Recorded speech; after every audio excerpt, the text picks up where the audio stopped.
أعوذ بالله من الشيطان الرجيم. بسم الله الرحمن الرحيم.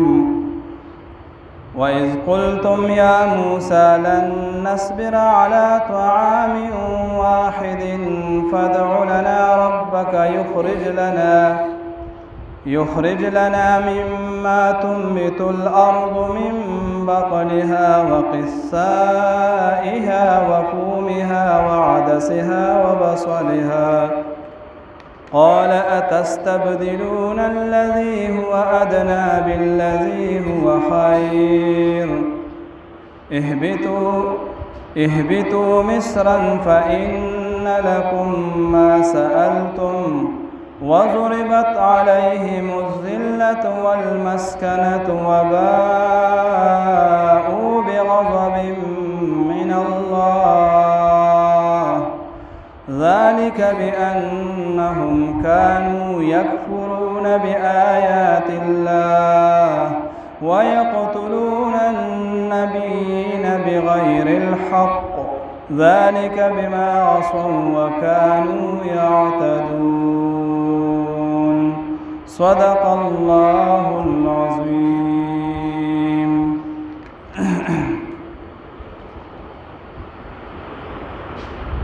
په مخکې رکوع کې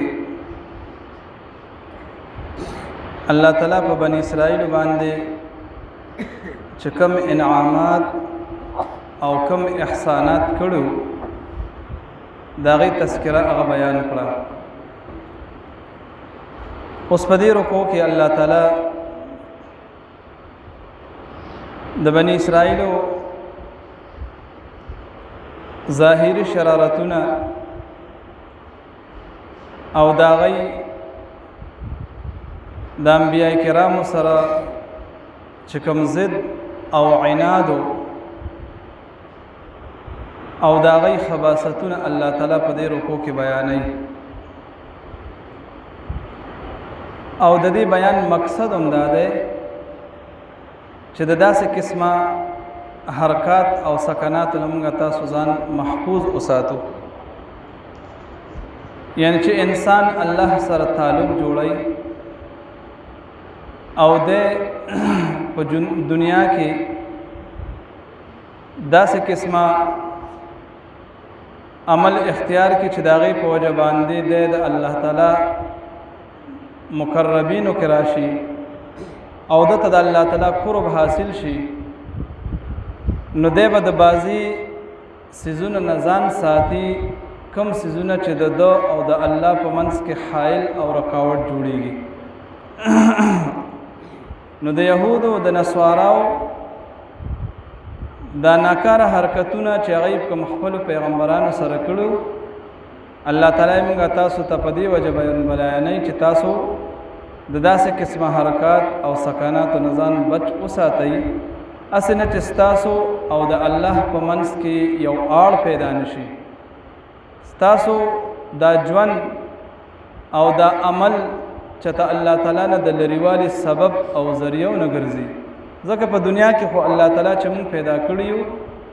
نو د دې لپاره پیدا کړیو چې د دنیا په ژوند کې به موږ تاسو الله سره تعلق جوړو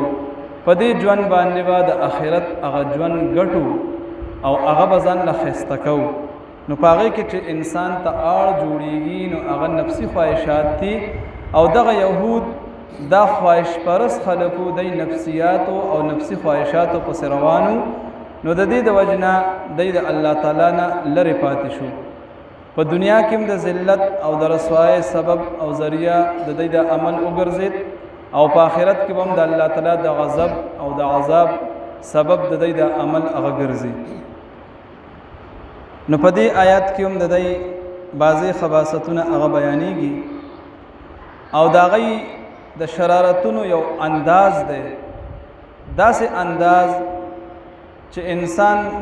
عقل بالکل هریان کې چې دا انسانان څومره سنګدلو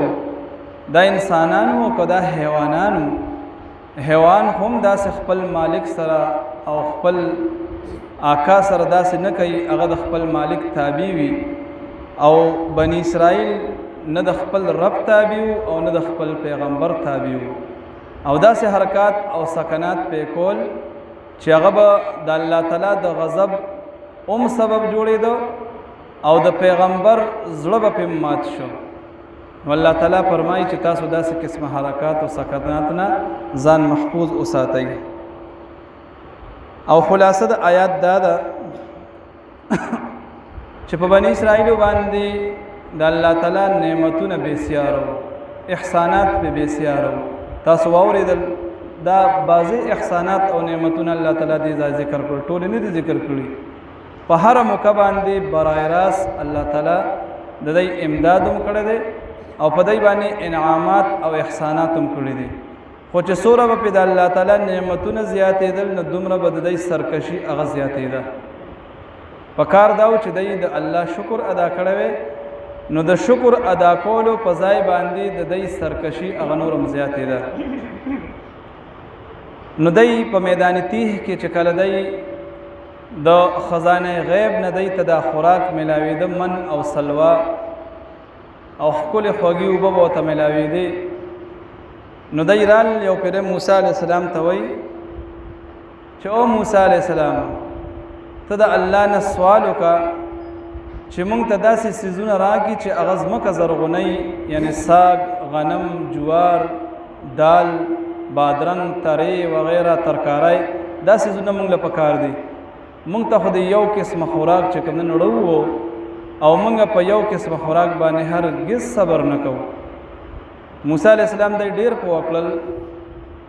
چې داسې چل دا تاسو ته چې کوم خوراک ملاویږي دا د خزانه غیب نه ملاویږي، د هغه خوراک نه ده چې په یو مخ باندې یو خوراک کې تاله بړو وي، بلکې ستاسو د دنیا او د آخر خیر دی. دا اعلی خوراک دی، دا د خزانه غیب نه ملاویږي، په دې کې نه مشقت شته او نه پکې څه تکلیف شته. او تاسو چې کوم نو ادنا خوراک هغه غوره کوئ په دې اعلی باندې، هغه څیزونه تاسو غواړئ چې تاسو په هغې کې بدني مشقت برداشت کوئ. نو دی ورته وی چې نه که هر څه یې موږ له بس دغه شی پکار دی، زموږ بس نور دا تیار خوراک نه دی پکار. نو بس موسی علیه السلام ورته بس ټیک ده چې تاسو خامخا ډېر شوق لرئ، به دې خوا کې کلي ته ورشئ، دلته کې به د سبزۍ منډایې لګېدلي، وګورئ چې سم پکاري بس راوالی هغه خورئ. به دی لړل او هغه څیزونه یې شروع کړل او هغه غیبي خوراک چې دی ته راته هغه پې بند شو. چې هغه پې بند شو نو بیا هغې پسې دی ستومانه و. نو یو خدای دغه غلطي وکړه چې د الله تعالی د نعمت ناشکري وکړه، اعلی خوراک اعلی څیزونه پرېښودل، ادنا اختیار کړل. بل دی کې دوه خصلتونه ناکاره دا و چې د الله تعالی د احکاماتو نه به انکار هم کو، هغې پسې به ټوکې هم کولې. او دغه رنګې بل ناکاره خصلت پکې دا و چې دی به انبیاء کرام وجل، چې کله به ځکه بني اسرائیلو ته تقریبا څه د پاسه 4,000 پیغمبران هغه رالیږلي شوي او دی دومره مخکې په دې کې تللي وو چې په یو ورځ باندې د سحر نه والې تر مازدیګره پورې 80 انبیاء کرام دی شهیدان کړو. دومره ناکاره سخت زړونه و د دی. پیغمبر له ګوتې وړل دا ډېر ګران کار دی. د دی په سینو کې داسې سخت زړونه و چې انبیاء کرام باندې هم دی سړه نه خوړه، هغه به هم قتلول. نو الله تعالی وایي چې په دې قتل په انبیاو چې پیغمبران به قتلول او دغه رنګې زما د احکاماتو نه انکار کو او د هغې پسې به ټوکې کولې، ما دی له په دنیا کې دا سزا ورکړه چې په دی باندې مې ذلت ټاپه کو. بس د قیامته پورې به دا قوم ذلیله وي، یهود به د چا په نظر کې ښه نه وي او دی به د قیامته پورې د محتاجای ژوند تېروي. که د دی خپل حکومت راوم شي نو دی به چې کوم دی د نورو محتاجه وي او په قیامت کې به د ټول نه سخت غضب دی له الله تعالی ورکوي. نو د آیات خلاصه د یهودو شرارتونه، خباستونه او د الله تعالی طرف نه د سزا اعلان او د یهودو د عذاب هغه تمهید چې کوم دی هغه د دې نه شروع کېږي. ځکه چې دی باندې احسانات وشو، انعامات وشو، نو په کار دا و چې دی د الله تعالی شکر ادا کړی وی. د شکر ادا کولو په ځای دی ناشکري وکړه، د عذاب هغه تمهید د دې ځای نه د دی په دی باندې شروع شو. سبب د عذاب هغه شروع شو چې په دې آیات کې الله تعالی هغه ذکر کوي. نو فرمایي وَإِذْ قُلْتُمْ او کله چې وی تاسو یعنی یاد کوي هغه وخت کله چې تاسو موسی علیه السلام ته وی واذ قلتم او یاد کوي هغه وخت کله چې وی تاسو یا موسی اے موسی علیہ السلام ور دي دا نه د ګستاخی اندازه ولګوي دا هم و چې اے موسی علیہ السلام دا نه وي دا یا موسی او موسی تا ته یعنی دا الله پیغمبر یعنی دومره جلیل القدر شخصیت ته نوم اغستل ګستاخی ده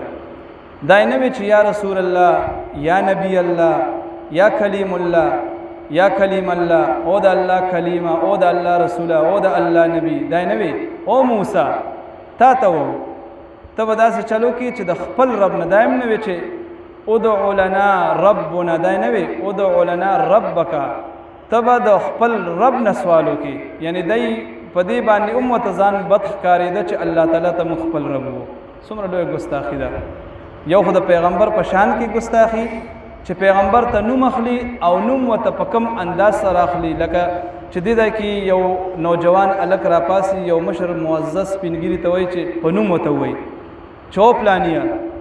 او دا ټول ناس ته نه بصوره بدلږي چې ګوره دومره وړوکی الک ته دومره لوی معزز سړي ته دې نوم اخلي نو دا څومره بد ښکاري په معاشره کې نو موسی علیہ السلام خدا الله ډېر لوی جلیل القدر پیغمبر او برای راست ور سره خبرې کړې دي او دای سوي یا موسی او موسی تا ته و انداز ته وګورئ د خبرو یا موسی او موسی علیہ السلام لن نصبر هرگز مونږ صبر نکو داینه چې لن نستطيع مونږ طاقت نه لرو د یو قسم د خوراک یعنی دا یو قسم خوراک کو مونږه طاقت لرو خدا په دې باندې مونږ چر صبر نکو تبای لکه موسی علیہ السلام د دای کندریو بالکل په یو قسم خوراک باندې مونږ صبر نکو لن دا د نفي د تاکید د فار راضي هرگز په یو قسم خوراک زمونږ په کار نه دی داسې قسم خبرې دا ډیر زیات هغه چې یو سړی چاته ډیر زیات غوسه وي یا دغه کندری وي او هغه باندې خپل هغه بړاس وباسي نو دی په داسې انداز سره چې ګندن موسی علیہ السلام سره خبره کوله اسې د انداز ته وګورئ چې دا د دی په سینو کې زړونه کسه شی یعنی مونږ هم به عمل یو ټول نموز په ټیم کوو نه چې کمدن نور کارونه زموږ د شریعت مطابق دي څنګه چې بنی اسرائیل د الله تعالی د احکاماتو نه انکار کو مونږ هم کوو خو چونکې زموږ ستاسو په زړونو کې د پیغمبر قدر دی او د پیغمبر عظمت پروت دی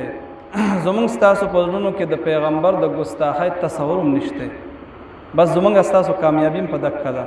که د قیامت پر ورځ الله تعالی موږ تاسو نه دا تپوسو کې چې تا مال سره وړي دي نو که چېرې یو سړی ورته دا ووایي چې یا الله تعالی اسرا سره نو ډیر کمزور هم ډیر بې عمله هم ډیر بد عمله هم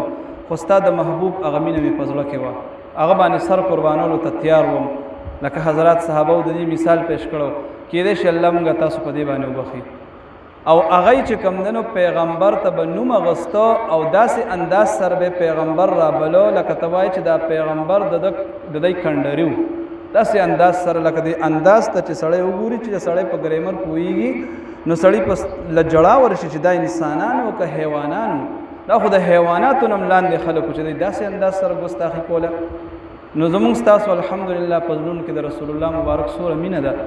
که یو پوډري وي یا یو شرابي ولې نه وي یو سنګدله بدماش ولې نه وي خو د هغه مخکې که چېرې چا ووایي چې د رسول الله مبارک ستا څه خیال دی یقین وساته هغه له سر مات کړی چې خاطر د رسول الله مبارک مانه تپوس کې د رسول الله مبارک ته چې په ما باندې داسې قسمه الفاظ ویل غواړي یعنی دا الله تعالی چې کومنو په کائنات په یو ریشه کې د رسول الله مبارک هغه مینه یې خدا نو زموږ ستاسو د پاره خو لوی سبب هم هغه چې کومنن هغه دا دی په د هندوستان کې یو شاعر اختر دغه نوم د کتابونو کې دغه تقریبا دغه راځي اکثر غزل هغه به چې کله شراب اسکل اکثر شراب په نشه کې به چې کله شراب به اسکل نو څوک په تراغه چې لکه د پلانی باره کې سوای پل بدی شاعرو اداس شعرونه به وی چې سړی به اسمان ته خېجو د اسمان نه به کته و مزمه کې ترسو په شعرونو کې وی داغه باره کې خصوه کانن به شورو بشو د پلانی باچا باره کې د پلانی وزیر اعظم باره کې د پلانی دغه باره کې چا وته سوکوي پل بدی به شروع شو داسې انداز سره به حج وکوله مزمت په کو چې سړی عقل بوتاریان شو یو پیره چې کمنو شراب وسکل د شرابو په نشه کې او دقسې د ټیبل مخې ته یو ګیلاس کې شراب دی بل ورته خالي پروت دی یو اسکلو او یو لعین او بدماش راغی او هغه ته وی چې فلانی وای کنده رسول الله بارک استا څه خیال لري یعنی مطلب چې نبی اسلام په بارک سحج وکا یو لعین کافر انو هغه شیشي هغه ګیلاس راواغست او هغه د مخله راوغو چې ظالم لعینه ته چې کوم نن ما باندې د رسول الله حج وکې زما سره هم صرف د یو سرمایه د قیامت پر ورځ باندې که زما نجات کیږي نو په دې باندې وکیږي ته راځي او ماته د رسول الله مبارک حج مبارک چې دن توای چې داغه مبارک ستاسو خیال لای او دا ګیلاس ولا د مخ راوغه مخ ولا مات کو ګور شراب په نشه کې دی خو چې د رسول الله مبارک نوم اوري ان څومره چې کوم نو هغه د نشي حالت تم پاسي او بیا عقلم کار پریږدي او پزړه کې چې کوم نن د محبت هغه اظهار هغه تازه کیږي نو زما عزتمنو کومه تاسو الله تعالی بخي ان شاء الله بخي بم سر په د کيو سیز باندې چې زموږ تاسو په زړونو کې د پیغمبر اسلام مینه پرته ده چرې بم څوک د نبی اسلام نوم داسې انداز سره وانه لکه څنګه چې بنی اسرائیل د خپل پیغمبر نوم اغستو نو سوي یا موسی او موسی دا غوي یا موسی او موسی یعنی دا نه چې یا نبی الله یا کلیم الله او موسی علیہ السلام لن نصبر هرگز من صبر نکو بس د صبر هغه پرله تمام شو بس صبر مبر ختم موږ د تبس یو پیر خبر او کله پاغه د پاسه دویمه خبره بنکه یعنی موسی علی السلام بدای داسې پریشان کو داسې خبرې به کولی او هغه موسی علی السلام به برداشت کوی چې بس دای په دین راشي دای کی سړیتوب پیدا شي او دای بس الله به جنت ته بوزي په طریقه باندې هغه د پیغمبر دا تړپی دا درد وی نبی علیہ السلام چې طائف ته لړ هغه خلکو په کوم انداز سره سوره په بيدردای سره تکلیف وته ورسولو او بیا منډه ول 100 کیلومتر نبی علیہ السلام په تیز منډه والده دا ځوان کې دوره تیز منډه نه وله او د پړو مبارکونه د وینو شړفار بالکل خطو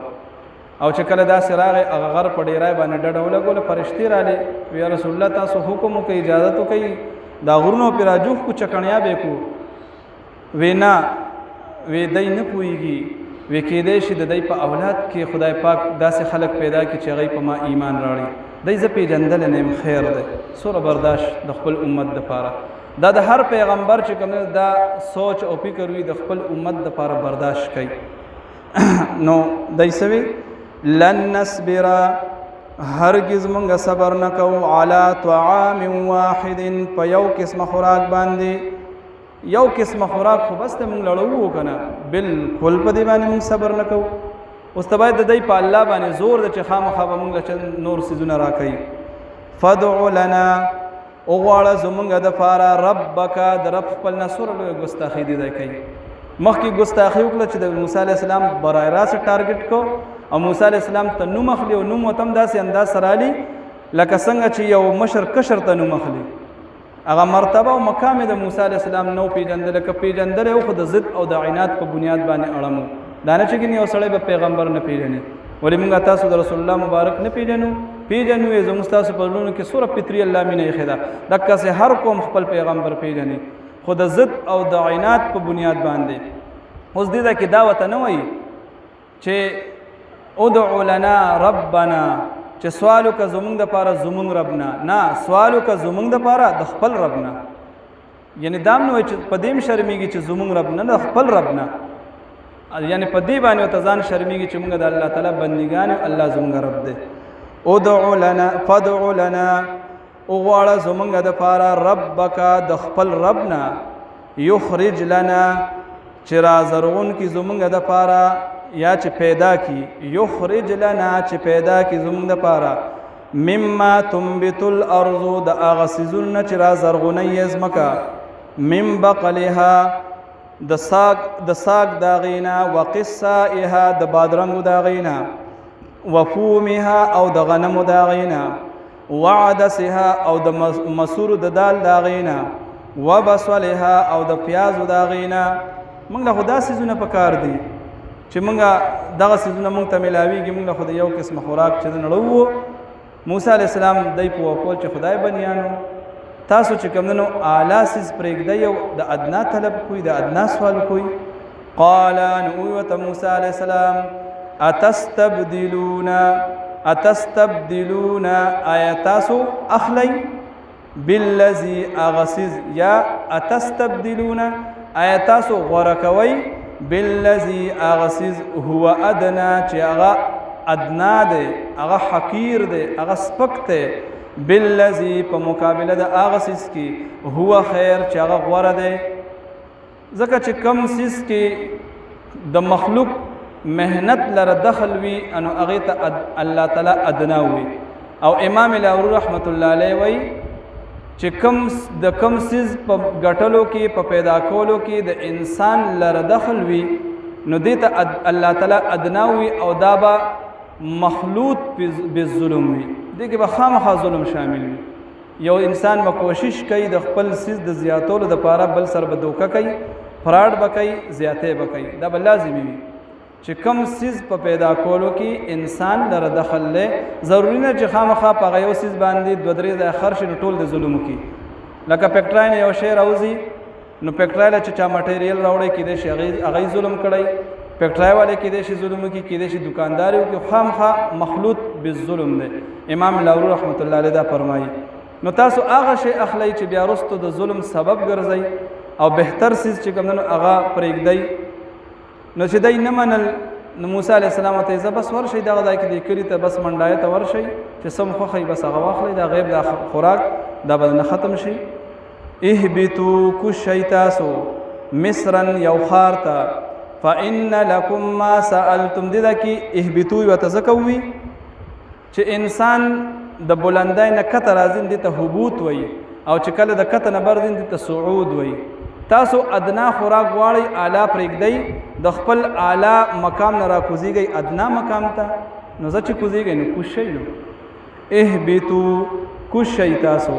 مصرا یو ښار ته فإن لکم ما سألتم یقینا ستاسو دپاره به وي هغه چې تاسو غواړئ چې کوم شی غواړئ تاسو بس تاسو به هلته میلاو شي به دغه پورې ډېر ده ځکه دې کې لږه نوره خبره هم ده